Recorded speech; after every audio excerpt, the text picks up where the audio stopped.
La star du FC Barcelone, Joao Cancelo, a révélé à ESPN que sa famille avait reçu des menaces de mort après la défaite en quart de finale retour de la Ligue des Champions contre le Paris Saint-Germain mardi.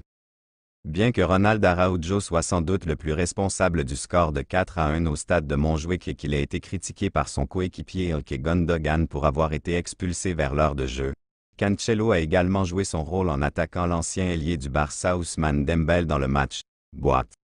Le coup de pied qui en a résulté a été converti par Kylian Mbappé et a finalement permis au PSG de progresser au total.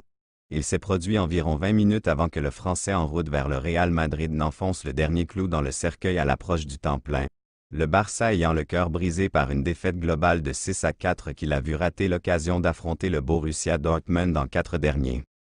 Alors que AS rapportait qu'une dispute entre Gundogan et Araujo avait provoqué une rupture dans les vestiaires, ce qui a été un facteur influent dans l'annulation par Xavi d'une séance d'entraînement pré-classico, Cancelo a eu des batailles en dehors du terrain, comme il l'a révélé à ESPN. Les gens disent toutes sortes de choses. Il y a des commentaires sur Instagram qui souhaitent la mort de ma fille qui n'est même pas encore née. Ils ne me le diraient pas en face, car nous aurions un problème, mais dans les commentaires, ils écrivent ce qu'ils veulent, Cancelo a expliqué. Ils sont offensants envers mon partenaire, ma fille, notre bébé à naître. C'est un monde cruel et il faut savoir vivre avec. Je sais comme, mais je ne sais plus quoi dire. Souhaiter la mort d'un bébé, c'est très sérieux. Les gens ne pensent pas à la personne derrière le footballeur qu'ils voient à la télévision. Nous sommes aussi des humains. Nous sommes pareils. Cancelo a été critiqué par la légende de Manchester United, Rio Ferdinand, pour son erreur, que l'ancien défenseur central a qualifié de « idiot », naïf et comme un jeune joueur inexpérimenté en mode panique.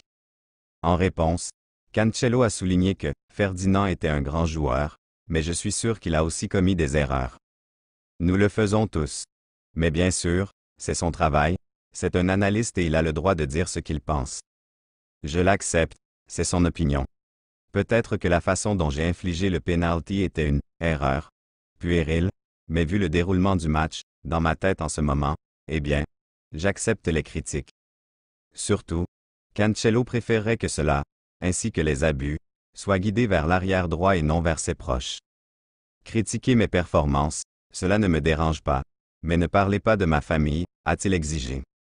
Pour être honnête, cela a été une semaine vraiment difficile. Nous étions impatients d'aller loin en Ligue des Champions. Je pense que ce club le mérite, mais c'est une semaine que nous devons laisser derrière nous.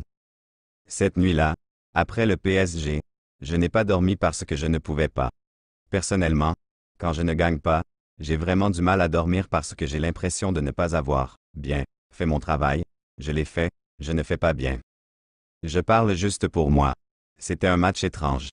La façon dont nous avons perdu, je pense, est ce qui m'a empêché de dormir. Je pense qu'à 11 contre 11, nous aurions pu gagner. Mais nous devons continuer, a-t-il conclu.